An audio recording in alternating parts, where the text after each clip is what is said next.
Well, as Alice Cooper sang, school's out for summer, or at least it will be soon for most kids. Yeah, but the big question is what happened over the last 2.5 months? And did our kids really learn online during the COVID-19 pandemic? And this is Chick to Chick.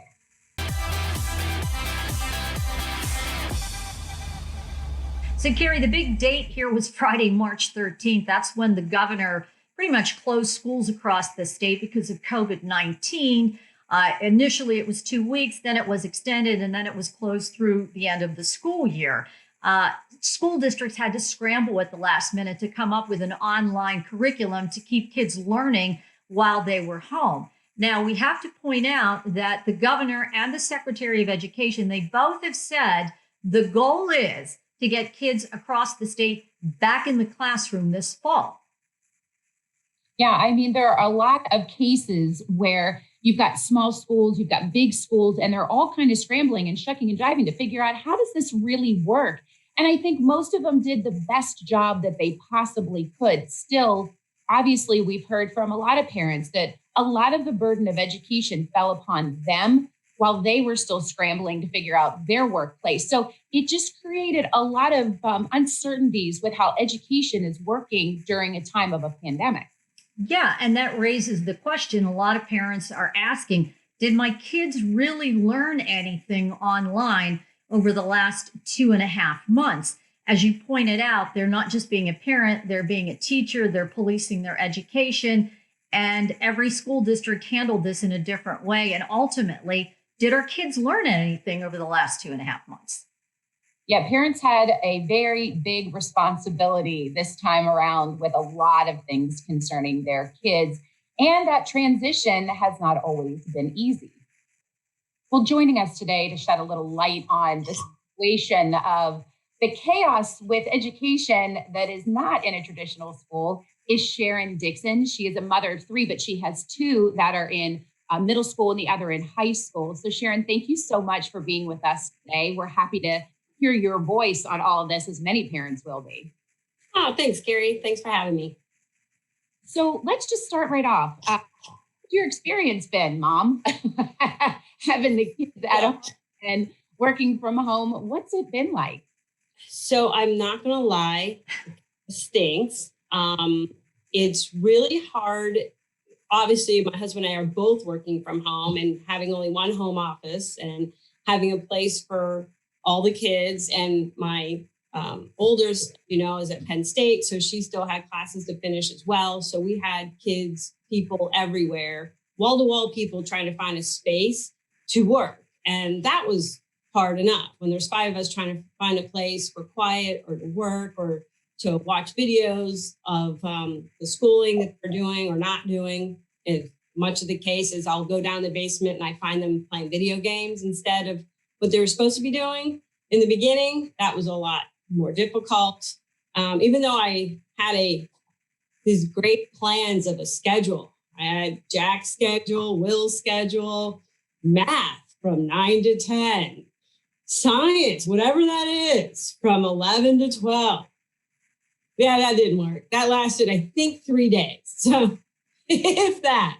So I tried, but yeah, that was a no-go. I know there's a lot of us moms who were trying to do the same thing. And we were all laughing about it afterwards. Like, that was a nice try.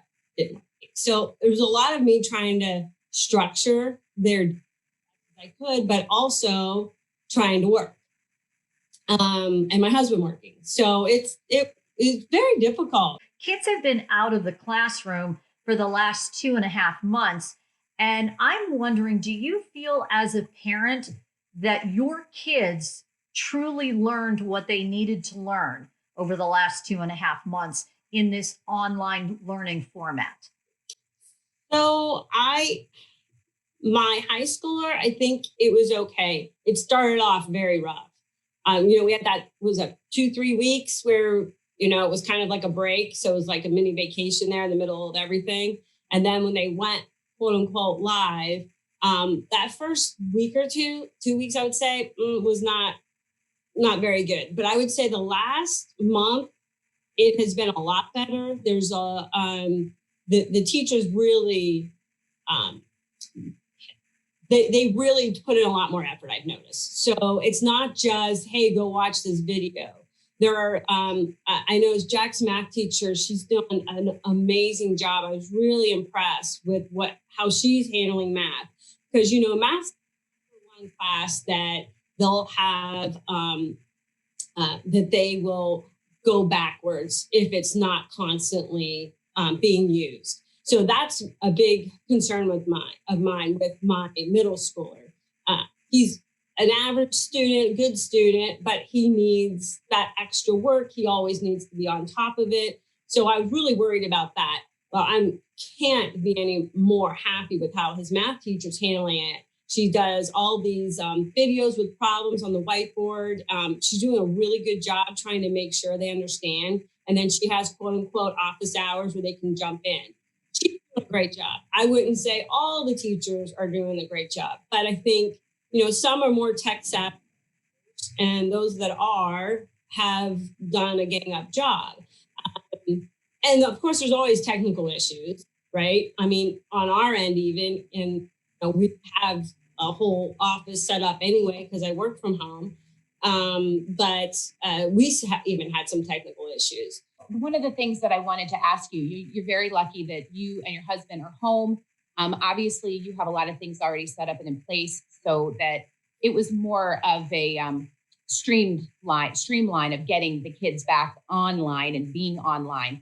But what do you think about the families that are really struggling with that? Just, you have a lot of great points. And so I'm just sort of picking your brain on that. What do you think about that? The families that are going to struggle that way?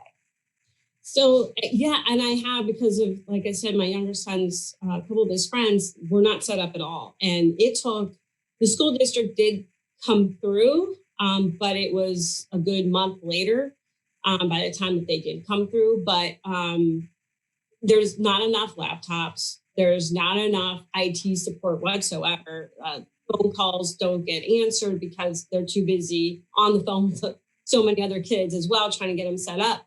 And that's what I was saying in the very beginning there, that unless we have a robust IT department that is a part of the school district, not just, a service, shall we say, then we're not going to be successful. You have to have your own IT people that understand how our system is set up in each school district, because everyone works a little different. But if we don't have a huge group, especially with large school districts, we can't be successful. There's just no way. Sharon, moving forward, the governor has said the goal is to get these kids back in the classroom in the fall. That's the intent. Of course, things are fluid. Things constantly change. We don't know what's happening with COVID. If, in fact, schools have to remain in this online curriculum, from a parent's perspective, what can change? What can they do differently to help you as a parent and to help your kids learn online? So it's extremely difficult to motivate your kid at home to do this work, right? So I would like to see more structure. Like I said, I don't think everything should just be due at Sunday at midnight. I think there should be more of a classroom so that they are required to sit in on maybe it's just math twice a week for a certain period of time, that they're required some type of class period. And now that will get tricky because, Zoom, it's really hard to have 30 people on a Zoom, and school districts, our classrooms are huge. So I think another way to combat that is to use our subs out there. We've got tons of subs that are available to help out these teachers to do these Zoom lessons for them. So maybe they break it out. Maybe we extend the classroom. Doesn't have to be in the 9 to 3 or 9 to 4 timeframe. Maybe we have some evening classes. So for difficult coursework, maybe they do that. Or for the high school AP classes, why don't we try to push those folks off into Hack or Penn State Harrisburg or any of those type of schools that are out here to help get them the instruction that they require too. And then we can't also forget, and I think of the whole group, that what about the kids that need the special needs folks?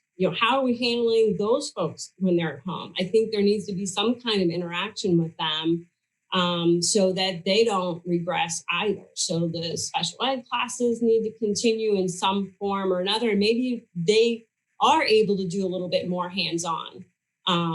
Maybe there's some kind of specialty for that, for certain classes that need that extra help.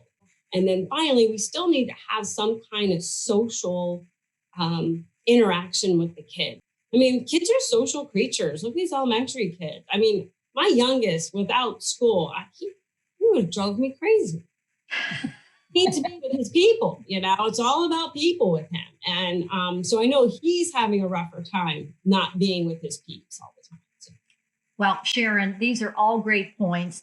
And it's wonderful to get a parent's perspective who's gone through this.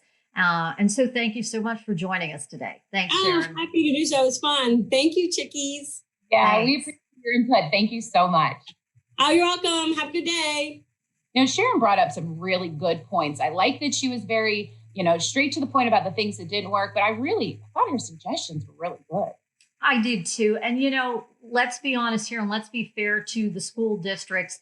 They had to scramble and come up with something at the last minute. And I think this is a big learning experience for everyone. Some things worked, some things didn't work, but it's nice to get feedback from parents to see what worked for them, what didn't work for them. And in case they have to resume that type of learning in the fall, any changes that school districts can make to help with the situation.